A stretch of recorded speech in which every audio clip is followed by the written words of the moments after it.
mais uma vez. Gostaria que você e eu preparássemos o nosso coração para aquilo que Deus vai falar a mim, a você. Obrigado. E eu quero começar essa mensagem mostrando um vídeo para você. Talvez você vai assistir esse vídeo e vai ter inveja, tá bom? Depois eu pergunto aí para ver a reação de todo mundo. Vamos dar uma olhadinha nesse vídeo aqui. É só o início, depois eu peço para o Douglas interromper. Depois eu faço uma pergunta aí quando a gente assistir ele.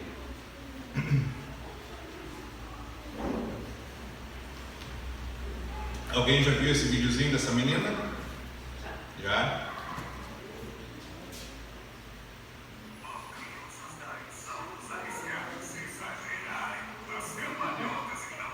Ela vai dar 80 saltos em menos de 1 minuto.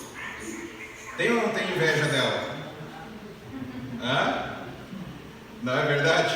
Quando a gente olha para uma cena dessa, a gente fala, eu queria ter essa energia, né? E além de ter essa energia, queria conseguir ter esse movimento aí, porque se a gente der um movimento desse aí, talvez no meu caso eu já não consigo mais sair da cama, né? Então Deus já parou ali.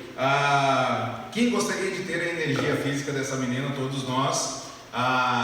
E aí eu pergunto para você, quem gostaria de ter a energia mental também? A vontade de fazer isso, porque não é só a energia física, né? Também é a energia mental. Muito obrigado, Douglas, valeu. E ela está lá fazendo ainda, ó. Vai continuar. 1 minuto e 30 ali, vai continuar dando esses 80 saltos, né? Muitas pessoas estão cansadas.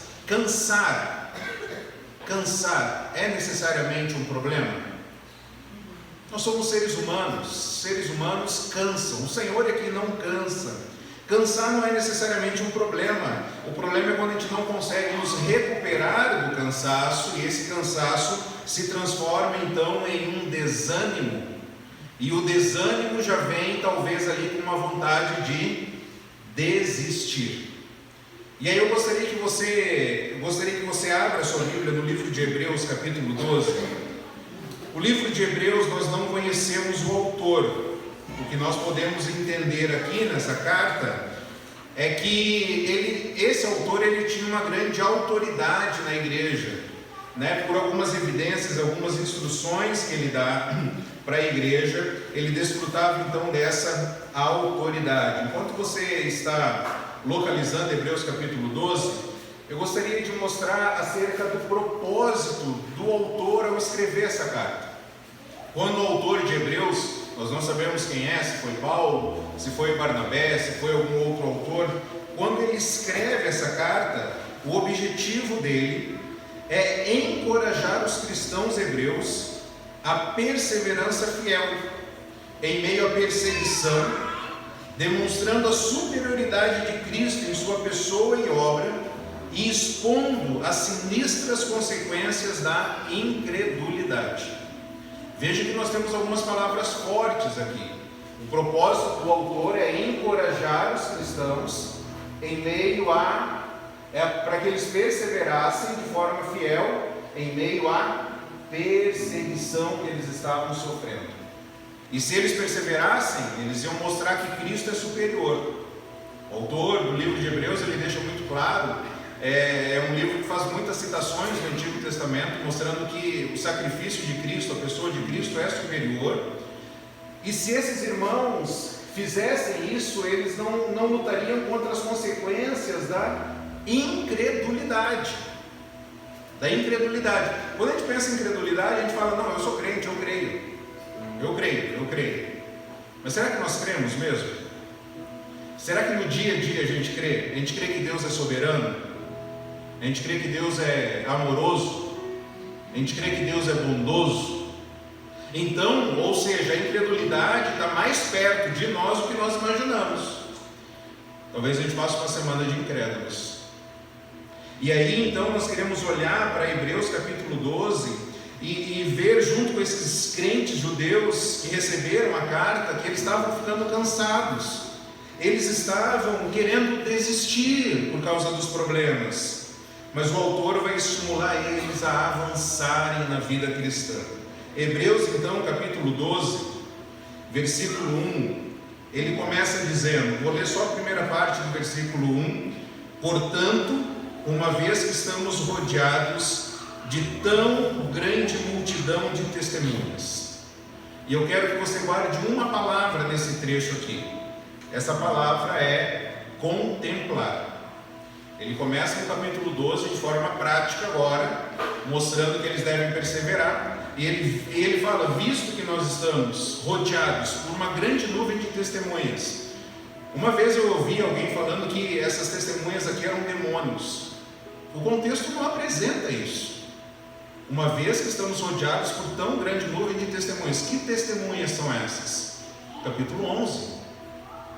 No capítulo 11, o autor falou de diversos homens e mulheres que viveram pela fé, que sofreram, que perseveraram, que avançaram. E aí ele diz, portanto, a palavra portanto nos remete ao que foi dito anteriormente. Portanto, visto que essas pessoas avançaram, você deve olhar para elas. Você deve observar essas pessoas, contemplar os heróis da fé. O autor está falando para nós olhar para os vencedores. O autor está falando para nós para olhar para aquelas pessoas que não desistiram no meio das aflições, mas perseveraram. Outros sofreram, mas perseveraram. O livro de Tiago diz que a provação produz o quê? Perseverança. E a perseverança deve ter ação completa. Provação produz perseverança. E perseverança deve ter ação completa. Mas quem conseguiu fazer isso? Capítulo 11 de Hebreus. Eles conseguiram. Provados, perseveraram e concluíram a ação. Contemple então os que não desistiram. Nesse mês de janeiro eu recebi a notícia de mais um pastor que se suicidou. Esse pastor era conhecido nosso. A gente conviveu com ele. Cara, gente boa. Não era amigo, não era próximo dele ficar falando, mas a gente conviveu com ele. Isso me abalou muito. Eu falei, está chegando perto. Eu falei, daqui uns dias é um amigo meu. Na hora eu comecei a orar pelos meus amigos, enviei mensagens a eles. Qualquer coisa você grita, cara. Não fica passando por isso sozinho, não.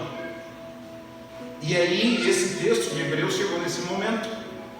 E o autor de Hebreus falou, Néias, não olha para quem desistiu. Não olha para quem desistiu. Olhe para aqueles que estão sendo provados, perseveram e estão vencendo. É para esses que eu e você nós devemos olhar. Olhe para aqueles que completaram a corrida, aqueles que venceram. Não olhe para aqueles que estão ficando no caminho. Esses, do capítulo 11, eles testemunham para nós que Deus é capaz de nos sustentar até o fim. Amém? Eles mostram para nós, mesmo quando o irmão Luciano mencionou ali que tem vontade, quando alguém pode ter vontade de, eu não aguento mais, eu vou desistir. Os capítulo 11 de Hebreus nos mostra que Deus é capaz de nos sustentar até o fim. Então nós precisamos lutar contra a incredulidade e esperar um pouco mais, saber que Deus é capaz de me dar forças amanhã também. E depois de amanhã, e apesar dos problemas que surgem. Então eu quero te perguntar, quem são os seus referenciais? Quem são aquelas pessoas que você olha e fala, esse aqui está sendo provado e está perseverando? Agradeça a Deus por essas pessoas. Louve a Deus. Essas pessoas são aquelas que a gente pensa assim, se eu tivesse no lugar dela, eu não sei se eu aguentaria passar o que ela está passando. Esses são os nossos referenciais. E eu quero te perguntar também, para quem você está sendo um referencial? Eu tive um pastor amigo, conhecido, que tirou a própria vida, e alguém da família dele que encontrou o corpo. Toda vez que eu vejo na internet a família, eu fico pensando sobre os fantasmas que aquela família enfrenta. Talvez eu acho que todo momento, Vendo o álbum de fotos, vendo o local, não sei se venderam a casa, não sei o que fizeram. Situação difícil. Então não adianta a gente apenas olhar para aqueles que estão avançando. Acho que a reflexão também vale a pena aqui, é a gente olhar e pensar para quem está nos olhando. E se nós existirmos, como que ficarão essas pessoas? E eu não estou falando apenas de suicídio, eu estou falando de uma vida cristã piedosa. Você conhece pessoas que abandonaram a fé? Conhece pessoas que estavam louvando a Deus e hoje não estão mais? Você fala, o que aconteceu? Será que foi verdade tudo aquilo que ela viveu? Será que ela tinha essa entrega mesmo? Então a palavra que eu quero deixar para você nessa primeira parte aqui é contemplar. Veja, observe, note essas pessoas que são referenciais na fé. No capítulo 12 ainda, no versículo 1 ainda ele diz: livremo-nos de todo o peso que nos torna vagarosos e do pecado que nos atrapalha. Livremo-nos de tudo que nos atrapalha, do pecado que nos envolve. E a palavra que eu quero que você memorize agora, guarde ela, é cortar. A primeira palavra é contemplar, contemple referenciais da fé. A segunda palavra é corte. Corte aquilo que te atrapalha, corte aquilo que te deixa mais lento, corte aquilo que te deixa vagaroso na vida cristã. Para um corredor, né, ele está usando essa figura aqui, correr com perseverança. Para um corredor, a roupa pode atrapalhar ele, pode ser um peso, a gordura pode ser um peso. E na vida cristã, que peso a gente pode carregar na vida cristã? E aí, pensando em alguns pesos que a gente pode carregar, o amor à riqueza pode ser um peso, uma preocupação excessiva com recursos. A preguiça pode ser um peso. Os achismos, eu acho isso, mas Deus está falando outra coisa na palavra. Não, mas eu acho isso, pode ser um peso. As dúvidas, a indiferença, o medo do sacrifício, medo de sofrer. E o autor então de Hebreus está falando: corte qualquer coisa que te impeça de ser um vencedor na vida cristã.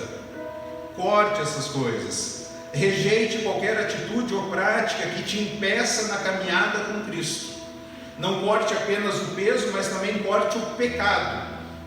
Corte o pecado. Em algumas versões aí diz o pecado que tenazmente nos assedia. Quem aí está na sua versão? O pecado que tenazmente nos assedia, né? Uma versão mais antiga que mostra esse pecado que está colado em nós, firmemente. Que pecado é esse, gente? Pecado que tenazmente nos assedia. O autor fala que pecado é esse? Ele fala: que pecado que você acha que é? O autor ele não cita aqui, né, nenhum pecado específico, mas é bem provável que ele está falando: corte o pecado da incredulidade. Corte o pecado da incredulidade, a tentação de desistir. Corte a tentação de desistir da corrida.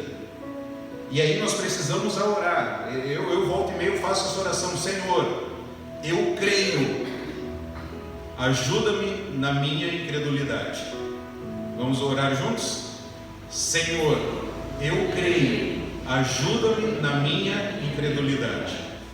Quando chegar uma notícia ruim e você questionar a soberania de Deus, a bondade de Deus, o amor de Deus, a bondade de Deus, ore: Senhor, eu creio. Eu creio que o Senhor é bom, eu creio que o Senhor é soberano, eu creio que o Senhor é sábio, eu sei que o Senhor não comete erros, eu creio. Me ajuda na minha incredulidade. Me ajude a crer, eu creio. Então nós devemos, em segundo lugar, para lutar contra o desânimo, nós devemos cortar o peso e cortar também o pecado. Em terceiro lugar, ainda no versículo 1, ele diz o seguinte: e corramos com perseverança a corrida que nos foi posta diante de nós. E aí é que a palavra está claro, nós devemos então correr. Vamos relembrar as três palavras: a primeira, contemplar; a segunda, cortar; e a terceira, correr. Se nós não queremos desistir, nós precisamos levantar e viver, não é verdade? Ninguém vai fazer isso no nosso lugar. As nossas decisões somos nós que temos que tomar. Como é bom ser criança, não é verdade? Como devia ser bom estar na barriga da mãe, não é verdade? Não precisava se preocupar se amanhã ia ter leitinho ou não ia, se ia ter nutrientes ou não ia, se ia estar protegido ou não ia. Aí de repente a gente chega no mundo adulto. O mundo adulto tem boleto para pagar. O mundo adulto tem gente que dirige de forma diferente. O mundo adulto tem horas que você está sozinho e você tem que levantar doente e pegar o ônibus e ir para o hospital sozinho, porque esse é o mundo adulto. Então nós precisamos correr com perseverança. A vida cristã, ela não é uma corrida rápida. A vida cristã não é aquela corrida de explosão. Ela não é 100 metros rasos. A vida cristã, ela mais se parece com uma maratona. É algo mais distante. Certa vez um amigo meu me disse o seguinte: chega um momento na vida em que nós não queremos mais velocidade para ganhar. Nós precisamos de resistência para chegar.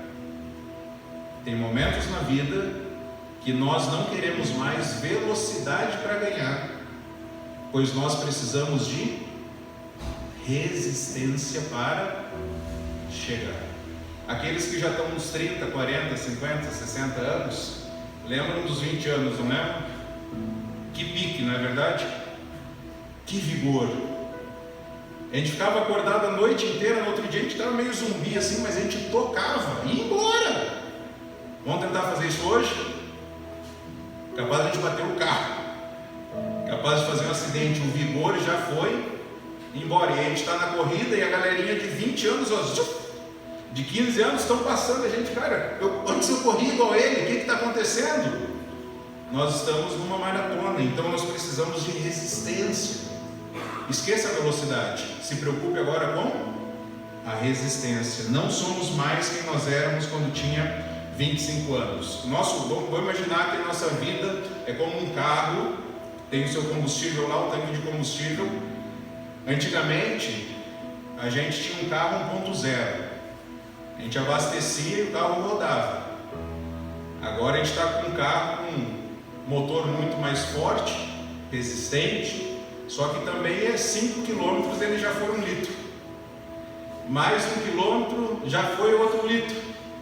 E a gente fala, gente, o combustível não está vencendo, eu vou vender esse carro, eu vou pegar um mais simplesinho porque o combustível está indo embora. Conforme a gente vai ficando mais velho, o combustível vai indo embora. E olha o detalhe, antigamente o combustível demorava mais para vazar, acabar, ser consumido, e quando a gente parava no posto ele abastecia rapidamente.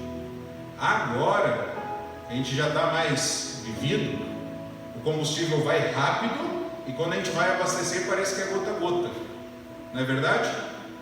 Parece que uma noite de sono agora não recupera mais. Fala, peraí, é uma noite de sono, mas um dia tranquilo para mim conseguir recuperar, e tem que tomar um balde de café, tem que tomar um energético, tem que tomar uma vitamina, tem que fazer uma reposição. Lembre, vida cristã é maratona. E aí eu quero dar 4 dicas aqui bem práticas para a gente conseguir chegar, para a gente não ficar no meio do caminho, ok? Primeira dica aqui: aprenda a parar enquanto você ainda tem energia. Aprenda a parar enquanto você ainda tem energia.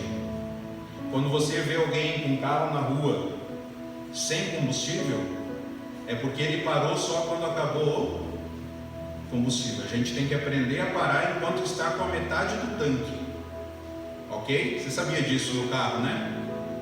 Que se a gente deixa lá ele pegar já na reserva, ele já está pegando as impurezas do tanque já, e pode dar depois um problema no motor. Então o correto o que é? Chegou a metade do tanque, já para, já abastece. Mas a gente é apressado, a gente quer viver, a gente quer correr. Então, não, ainda dá para ir mais, ainda dá para ir mais, ainda dá para ir mais. Aprenda a parar enquanto ainda tem energia. Segunda dica aqui, e esse aprender a parar enquanto a gente ainda tem energia. Você sabia que o cálculo do piloto de avião, vamos dizer que ele vai sair aqui de Guarulhos e vai pousar lá em Porto Alegre. O cálculo que ele faz de combustível é sair de Guarulhos, chegar em Porto Alegre, está chovendo, ou por alguma razão ele não pode pousar, ele vai ter combustível suficiente para ir para onde? Para voltar até para Guarulhos. Você sabia disso? Então o avião pousa com a metade do combustível ainda. A gente deve levar isso para a nossa vida. Porque às vezes a gente faz a conta, né? Não, vai dar. Qualquer coisa está chovendo, mas eu estou com 10% aqui ainda de energia, dá para ficar sobrevoando. Aí acontece o quê? As tragédias.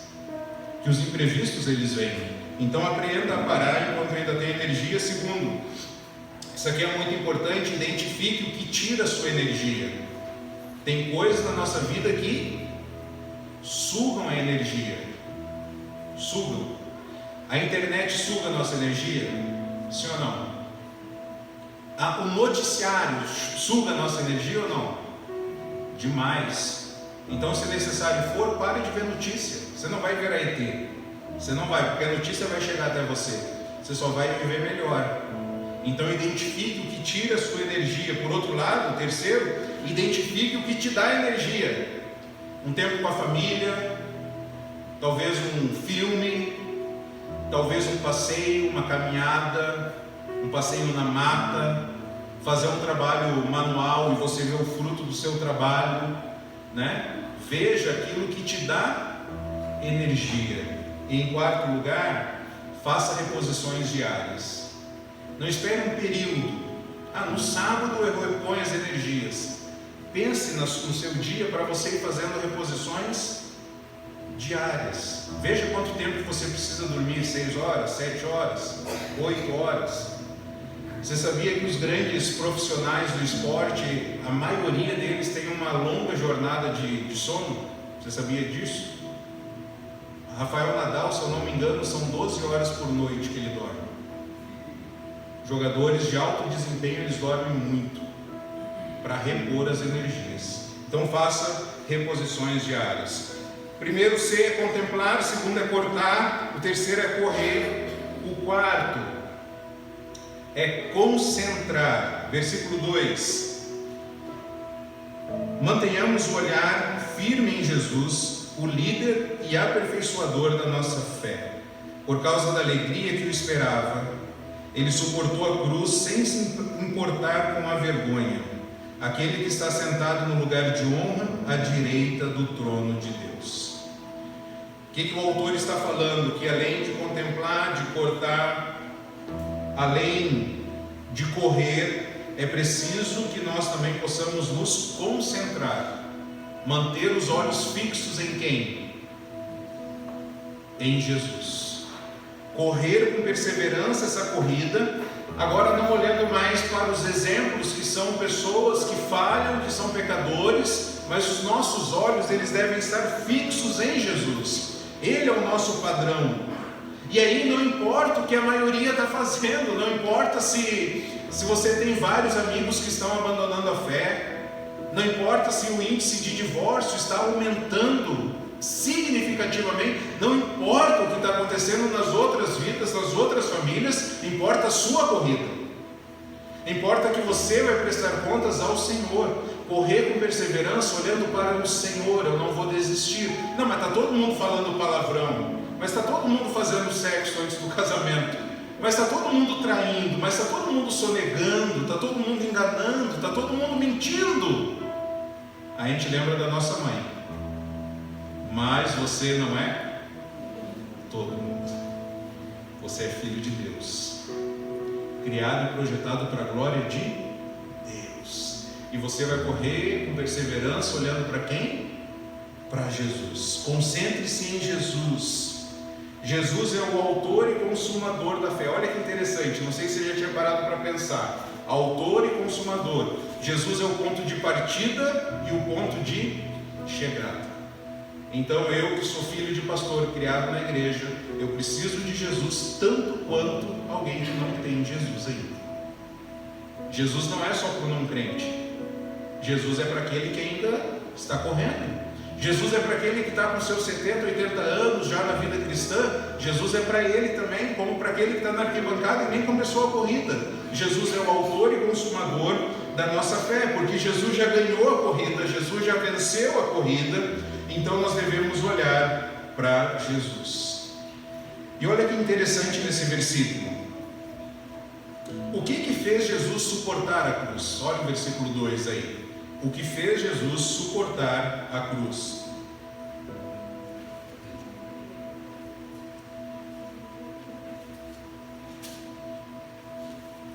A alegria que lhe estava proposta.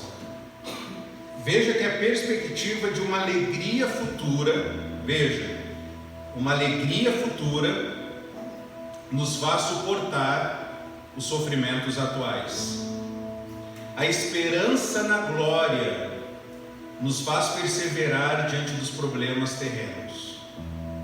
É olhar para Jesus e saber que lá no final nós seremos então recompensados.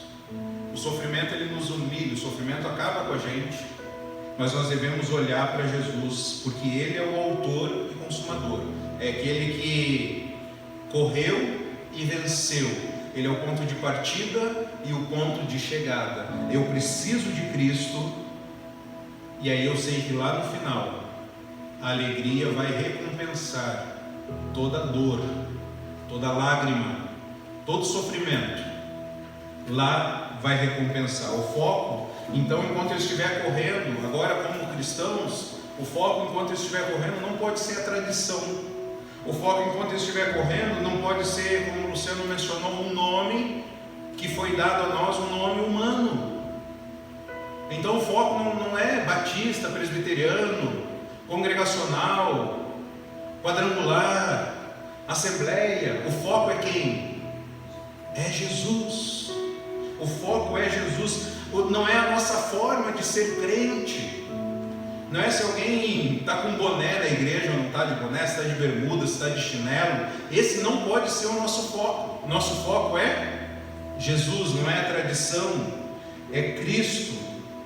E irmãos, você já reparou que o texto diz aqui, manter os nossos olhos fixos em Jesus, ok? Aqueles que já tiveram crianças, filhos, vão entender, aqueles que são professores também, e se você gosta de criança, você vai entender também. Imagine uma criança que está numa parte mais alta, e aí você fala para ela, pula, pula. Se ela estiver olhando para você, o que ela vai fazer? Ela vai pular. Mas se a criança está na parte alta, e você fala pula, e ela faz assim, ó, ela vai pular? Dificilmente. Por que ela não vai pular? Porque ela não está confiando em você. Quando nós olhamos para Jesus, nós confiamos em Jesus. Quando uma criança olha na bolota do olho do pai ou da mãe, e o pai e a mãe falam pula, a criança vai pular, se ela não desviar o olhar. Se ela não olhar a altura, se ela não olhar a mesa, se ela não olhar o ambiente, se ela manter os olhos fixos no objeto da sua confiança, ela vai pular, porque ela confia. Então, por isso que a Bíblia diz, mantenha os seus olhos fixos em Jesus. Não é na saúde, não é nas finanças, não é nos problemas, os teus olhos devem estar fixos em Jesus. Não olhe para trás, não olhe para os lados, olhe para frente. Lembra do exemplo de Pedro, quando tirou os olhos de Jesus? O que aconteceu? Fundou. Assim acontece comigo, assim acontece contigo, assim já aconteceu com vários que desistiram. Eles tiraram os olhos de Jesus e afundaram no mar do desespero, porque pararam de olhar para Cristo e de confiar no Senhor. Em quinto e último lugar, no versículo 3 a 6, diz o seguinte, 3 a 5 diz o seguinte: pense em toda a hostilidade que ele suportou dos pecadores. Desse modo, vocês não ficarão cansados nem desanimados. Afinal, ainda não chegaram a arriscar a vida na luta contra o pecado. Acaso vocês não se esqueceram das palavras de ânimo que Deus lhes dirigiu como filhos dele? Ele disse: meu filho, não despreze a disciplina do Senhor. Não desanime quando ele o corrigir. Versículo 6: pois o Senhor disciplina quem ele ama, e castiga todo aquele que aceita como filho. A palavra que eu quero que você guarde agora, a palavra é considerar. Em algumas versões, na minha não, mas em algumas versões diz considerai. A palavra considerai aqui é a ideia de comparação, ok? Vamos fazer então uma comparação. Nós vamos comparar com quem? Com Jesus. Pensem bem naquele que suportou tal oposição dos pecadores. Reflita bastante. O que você está passando, o que eu estou passando, dá para ser comparado com o sofrimento de Jesus? Sim ou não? Não! O sofrimento de Jesus foi um sofrimento infinitamente maior, porque Ele é infinito. Eu sou terreno, não dá para comparar. Considerem o que Jesus passou. E aí o texto é muito claro, para que você não se canse e não desanime. E aí a gente pode fazer uma leitura inversa aqui. Alguém que falou assim, ó, cansei, desanimei, desisti. A gente pode tranquilamente falar, parou de pensar em Jesus. Alguém que tira a própria vida. Ela cansou. Ela achou que o seu problema era muito maior do que ela poderia suportar. E aí ela desistiu. Parou de considerar. E é interessante, irmãos, que na versão Almeida Revista e Atualizada, diz assim, ó, para que você, para que não, ele termina o versículo, desmaiando em vossa alma. Alguém tem essa versão aí? Desmaiando em vossa alma. Olha só que interessante, para que a sua alma não venha desmaiar, você deve pensar em quem, hein? Em Jesus. Considere o que Jesus passou, para que a sua alma não desanime. Considere a sua luta. O versículo diz que na luta contra o pecado, vocês não resistiram até o ponto de derramar o próprio sangue. Esses homens do capítulo 11 estavam derramando seu próprio sangue por amor a Jesus. Só que os autores, os leitores de Hebreus não. Eles estavam sendo perseguidos, eles estavam sendo, os seus bens estavam sendo retirados, eles estavam sendo saqueados, eles estavam perdendo carro, casa, dinheiro, moradia, conforto, eles estavam perdendo isso por serem cristãos. E aí o autor de Hebreus fala assim, ó, você está sofrendo, eu não estou negando o seu sofrimento, só que o seu sofrimento ainda não chegou ao ponto de você perder a própria vida. Considere isso. Considere isso. Considere que você pode ainda vir a passar. E aí algo que a gente tenta fazer lá em casa, eu e a Mar, quando a gente está passando algum problema, a gente fala assim, ó, pelo menos não aconteceu isso. Ok? Quero dar uma dica para você. Quando você se assustar com os problemas que chegam, olha para o lado e fala, pelo menos ainda estou enxergando, pelo menos ainda estou ouvindo, pelo menos ainda tenho saúde. Abre a garagem e fala, pelo menos o carro está ali, pelo menos ainda o cartão de crédito dá para usar, pelo menos ainda tem aspirina, Tilenol, dipirona, pelo menos ainda tem o SUS, pelo menos ainda tem o emprego para ir. Tente olhar e falar, pelo menos a minha esposa está aqui do lado, pelo menos os meus filhos estão aqui, pelo menos. Considere isso. O autor está falando, pelo menos vocês não foram martirizados, vocês não perderam a vida ainda. E considere, a gente não vai ter tempo aqui para ver, mas do versículo 5 até o versículo 12, ele vai falar sobre a disciplina que Deus faz. É um texto muito rico que caberia uma outra pregação aqui, mas considere a disciplina. A disciplina de Deus é prova do amor de Deus, porque Deus disciplina quem Ele ama. Você já viu aquele filme lá, O Todo-Poderoso? Tem uma hora que ele está no gramado e aí vem um jato de água nele, né? E aí Deus, no filme lá, tinha falado para ele, as disciplinas são porque eu te amo. são provas de amor. Aí uma hora ele está no jardim lá, vem aquele jato de água, dá no rosto dele, ele olha para o céu: Deus, me ama menos. E às vezes dá vontade de falar isso para Deus, né? Deus, me ama menos. E olha que incrível, né?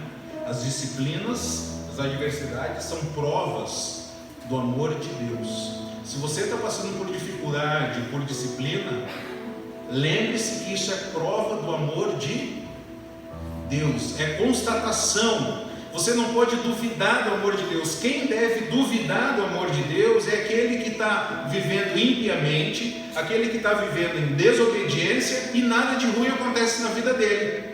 Aí a gente que está sofrendo, a gente olha para lá: Deus, tem alguma coisa errada? Eu estou buscando fazer o certo e estou me lascando. Aquele infeliz, miserável pecador está fazendo tudo errado, está desobedecendo, não está te honrando, e ele só está prosperando. E aí Deus fala: é que ele não é meu filho, você é. E eu estou então te disciplinando como prova do meu amor por ti, como prova de que eu sou seu pai, e como prova também que eu estou te treinando. A palavra aqui é muito forte. Quando nós lemos aqui, castiga todo aquele que aceita como filho. A palavra castigar, se você quiser anotar aí na Bíblia, é açoitar. O Senhor açoita todo aquele que ele aceita como filho. Açoitar. E aí eu estava lendo um livro esses dias, que o autor ele mencionou o seguinte, depois ele passar um tempo no hospital, um tempo de provação, quase morrer, ele disse o seguinte: a principal lição foi dolorosamente clara: Deus tem me caçado. Será que você se identifica com o autor? Deus tem me caçado. Ele continua dizendo: Deus estivera atrás de mim por muitos meses, com flecha amorosa, atrás de mais flechas amorosas, para me colocar no pó. Olha o que o autor diz: Deus está me caçando. Faz meses que ele está, flecha de amor, para me jogar no pó, para mim poder buscar Ele. Então as disciplinas são provas do amor de Deus, da paternidade de Deus e do treinamento de Deus. Quando você estiver pensando em desistir, quando você estiver cansado, quando você quiser desanimar, o que você deve fazer? Você deve contemplar as suas referências piedosas, ok? Olhe para pessoas que perseveraram e venceram. Em segundo lugar, você deve cortar o quê? Tudo aquilo que te atrapalha, tudo aquilo que te impede de ser um vencedor. Corte o pecado da incredulidade. E nós vamos orar como? Senhor, eu creio, me ajuda na minha incredulidade. Você vai correr com perseverança. Você vai entender que agora a vida cristã não é 100 metros rasos, a vida cristã é uma maratona, e que a tua energia ela sai, e você precisa fazer reposições, você precisa buscar o Senhor diariamente, você precisa ler a Bíblia diariamente, você precisa orar diariamente. Você já teve crise de oração? Que a Bíblia diz que Deus só faz a vontade dele, não é? E por que eu vou orar? Por que eu vou pedir para Deus curar alguém, que no final das contas é Ele que vai decidir se vai ficar vivo ou vai morrer? Por que eu vou orar? Primeiro, porque Ele mandou eu orar. E segundo, que a oração não muda o coração de Deus. A oração muda o meu coração. Você já reparou isso? Quando a gente ora, estou mais leve, estou mais tranquilo, porque eu conversei com Deus. Então a gente vai cortar o pecado da incredulidade, a gente vai correr com perseverança, nós vamos nos concentrar em quem? Em Jesus. E nós vamos considerar os sofrimentos de Cristo, que foram muito maiores do que o nosso. Considerar também que as nossas provações são provas do amor de Deus, da paternidade de Deus e do treinamento de Deus na nossa vida. Eu gostaria que você curvasse a sua cabeça nesse instante e orasse. Você ore o que estiver no seu coração, seja louvor ou seja confissão, enquanto eu leio alguns versículos. Você não ouviu? Não entendeu?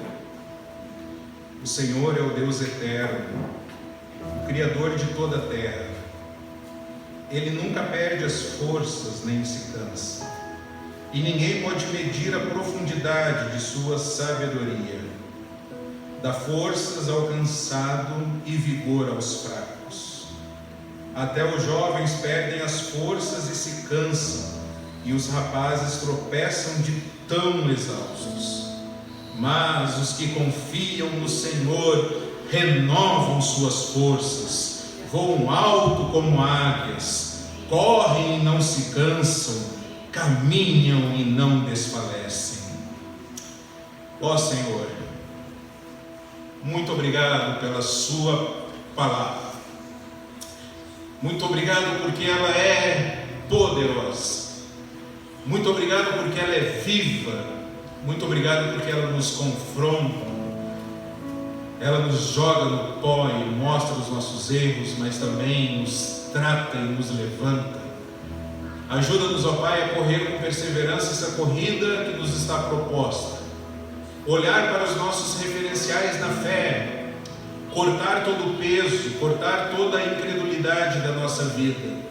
Ajuda-nos a nos concentrar exclusivamente em Jesus e ajuda-nos a considerar que os nossos problemas aqui são leves e momentâneos, comparados com a glória em que em nós será revelada. Nós queremos louvar e engrandecer o Teu santo nome, gratos pelo que Jesus fez. Encoraje a mim, encoraje os meus amigos, encoraje os meus irmãos, que nós possamos viver, ó Pai, para a glória e louvor do Senhor. É no nome de Jesus que nós oramos. Amém.